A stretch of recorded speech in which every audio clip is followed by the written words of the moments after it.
రాచకొండ పద్మ భర్త పేరు సత్తయ్య, ఇది మల్లాపూర్ గ్రామం, గంగాధర మండలం. మన కొడిమేల పోలీస్ స్టేషన్లో దరఖాస్తు ఇచ్చింది. ఏమనంటే వాళ్ళ బిడ్డ అవధూర్తి మహమ్మదను వాళ్ళ అల్లుడైన అవధూర్తి మహేందర్ ఇంట్లో చంపి పారిపోయిందని చెప్పేసి పిటిషన్ ఇచ్చింది. దాని మీద మేము కేసు నమోదు చేసుకుని దర్యాప్తులో తెలిసిన విషయం ఏంటంటే మహేందర్కు మమతకు దాదాపు 20 సంవత్సరాల క్రితం మ్యారేజ్ అవుతుంది. పెళ్ళైనాక వీళ్ళకి పిల్లలు పుట్టారు. వీళ్ళు హాస్పిటల్ అలాగే తిరుగుతూ ఉంటారు. ఇతడు ప్రైవేట్ టైలర్ షాప్ చేస్తూ ఉంటాడు. గత 6 సంవత్సరాల నుంచి కరీంనగర్లో కిరాయి ఇంట్లో ఉంటూ ఉంటాడు. వీళ్ళ మధ్యలో ఆర్థికపరమైన ఇబ్బందులతో వీళ్ళు అవుతూ ఉంటారు. ఇక్కడ ఏం పని చేయడు, తాగుడు బానిస అయిన తర్వాత ఈ ఇంట్లో ఈ ఆర్థిక ఇబ్బందులతో వాళ్ళ భార్య కూడా కరీంనగర్లో ప్రైవేట్ షాపింగ్ వల్ల ఎంప్లాయ్గా పనిచేస్తూ ఉంటుంది. ఆమె డబ్బులు కూడా ఇక్కడ తీసుకుంటారు. ఈ విషయంలో గత 20 రోజుల క్రితం గంగాధర మండలం మల్లాపూర్ విలేజ్లో వాళ్ళ తల్లిదండ్రులకు వీళ్ళకు మధ్యలో పంచాయతీ అవుతుంది. పంచాయతీలో కూడా ఏంటంటే నేను బాగానే తీసుకుంటా అని చెప్పేసి ఈ అమ్మాయిని మళ్ళీ తీసుకొని వెళ్తారు. కరీంనగర్ తీసుకొని వెళ్ళి 26 తారీఖు రోజు ఈమెను ఎలాగైనా అంతమొందించాలనే ఉద్దేశంతో మెడలో కుక్కలు తాడుతాయి.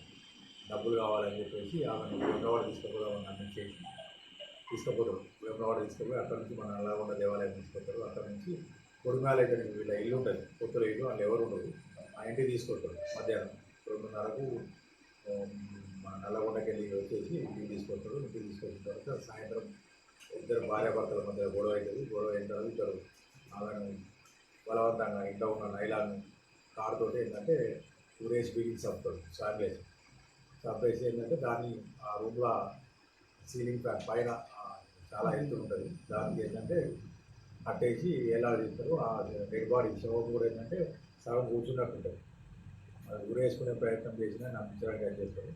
బయటకు వస్తారు. బయటకు వచ్చేసి మెడలో ఉన్న పుస్తల దాడు తీసుకొని వెళ్ళి గంగాధర వెళ్తారు. గంగాధర దగ్గర ముత్తూట్ ఫైనాన్స్లో దాన్ని కుదరబెడతారు. కుదరబెట్టి 1,25,000 రూపాయలు వస్తాయి. వచ్చిన తర్వాత అతనికి కొన్ని అప్పులు ఉన్నాయి, కట్టుకున్నాను అన్నట్టు. తర్వాత మిగతా డబ్బులతోటి మళ్ళీ సాయంత్రం అదే రోజు సాయంత్రం తిరిగి ఇంటికి వస్తారు. అక్కడ కొడిమేల వాళ్ళ మేనమామ ఉంటాడు. ఆ మేనమామను తీసుకొని వైన్స్లో తాగుతాడు. వాళ్ళ బామ్మర్ది కూడా తీసుకుంటారు, తాగుతారు. తాగిన తర్వాత మళ్ళీ తెల్లవారి కరీంనగర్ వెళ్తారు. కరీంనగర్ వెళ్ళిన తర్వాత చుట్టుపక్కల ఓనర్ వాళ్ళు చూసి మరి భార్య ఏంటంటే ప్రవర్తన అనుమానంగా ఉంటే ఇలా తల్లిదండ్రులు చెప్తే తల్లి వస్తుంది. తల్లి వస్తే పొద్దున్న లేని సమాధానం చెప్తే తల్లి కూడా 28 తారీఖు రోజు కరీంనగర్ వంటంలో మా అమ్మాయి కనిపించలేదని కేసు పెట్టింది. ఉమెన్ మిస్సింగ్ కేసు రైట్ నెంబర్ 260 కరీంనగర్ వంటంలో. ఈ లోపు ఏంటంటే వాళ్ళు కూడా ఈ మృతురాలి లొకేషన్ మొబైల్ ఫోన్ కూడా తీసుకుంటాడు. మళ్ళీ కూడా ఈ 4 రోజుల నుంచి కూడా ఇక్కడ ఈ ప్రాంతంలో తిరుగుతూ ఉంటారు. నిందితుడు లొకేషన్ ఆధారంగా వాళ్ళు వెళ్ళిపోతారు. వీటి రాగానే ఏంటంటే మనకు కూడా సమాచారం వస్తే ఈ చుట్టుపక్కల వాళ్ళకు కూడా ఏంటంటే ఆ ఇంటి నుంచి దుర్వాసన వస్తూ ఉంటారు. వస్తూ ఉంటే 19 ఇంట్లో చనిపోయినాయి కావచ్చు అనుకొని వాళ్ళు మున్సిపాలిటీలో చెప్తే వాళ్ళందరూ వచ్చి పోతారు. అక్కడ ఏముండదు. ఈ లోపల కరీంనగర్ నుంచి వాళ్ళు కూడా పోలీసులు వస్తారు. వచ్చిన తర్వాత ఇక్కడ లొకేషన్ వస్తుందంటే అనుమానంతో ఏంటంటే మన కొడిమేల పోలీసులు వాళ్ళు కలిసి ఆ డోర్ వాళ్ళ ఓడి చూస్తే ఈ అమ్మాయి ఊరేసుకున్నట్టు చనిపోయింది. దాని మీద అప్పుడే వాళ్ళ తల్లిదండ్రులు కూడా వస్తారు. వాళ్ళ తల్లి ఫిర్యాదు మేరకు కేసు నమోదు చేసుకున్నాం. దీంతో పాటు ఏంటంటే మృతురాలిని చంపినందుకు మహేందర్ మీద మర్డర్ కేసు, గతంలో వాళ్ళ అమ్మాయిని కట్నం గురించి బెదిరించినందుకు వాళ్ళ అత్త మామ